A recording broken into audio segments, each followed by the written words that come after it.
Bonjour, c'est Tracy, bienvenue dans cette nouvelle vidéo de présentation d'album.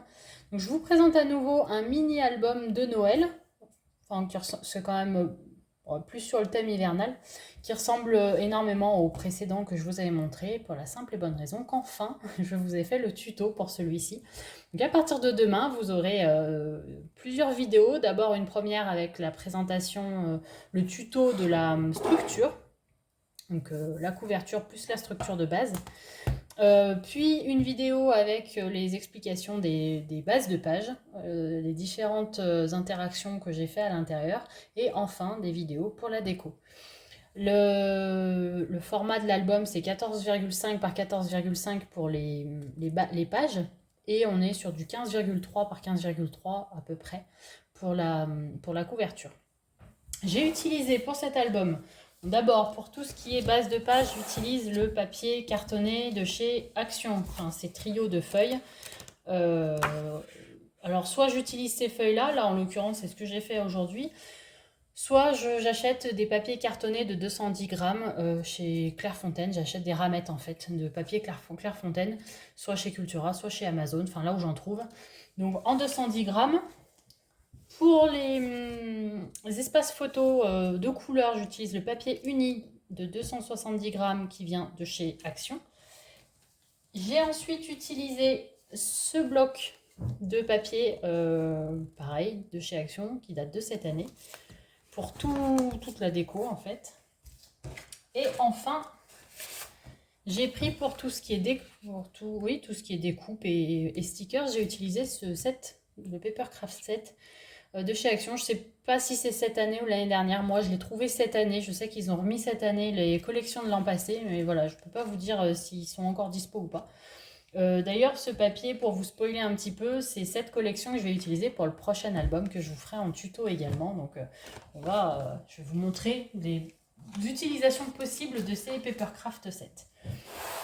L'album photo est composé de 6 pages. À chaque fois, je suis restée assez simple dans les interactions. Genre, je ne sais pas combien il y a de photos exactement, il faudrait que je les compte, mais je dirais qu'il y en a une bonne trentaine. Alors, ici, on a des premiers espaces photos. Les photos font 13 par 9 cm, avec là un petit espace.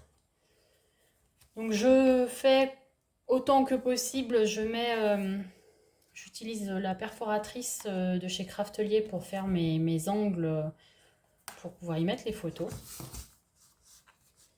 Ici, on a un petit espace pour mettre une carte. Ici, un dépliant. Un accordéon pour les photos. Là, on n'a rien. Enfin, l'idée, c'est de pouvoir mettre la photo et que ça ne soit pas trop épais. C'est pour ça qu'une page sur deux, je suis restée sur des interactions très... Enfin, interactions, ce ne sont même pas des interactions, mais enfin voilà, sur des pages très simples. Ici, on a une petite carte aimantée qui permet de fermer la fenêtre. Là, une carte.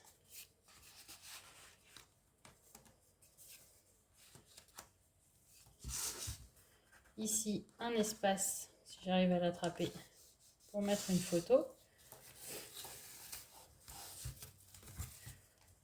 Ici, hop.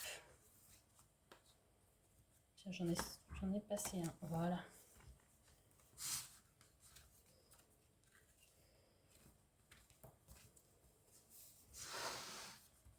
Ici, une carte.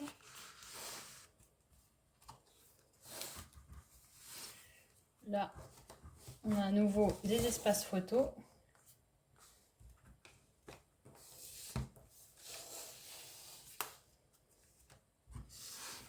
Ici, j'ai oublié, l'idée c'est d'y mettre une carte, j'ai oublié de la faire. Ici, on a un dépliant avec espace photo. Hop, on ne voit pas le bout. Et deux espaces.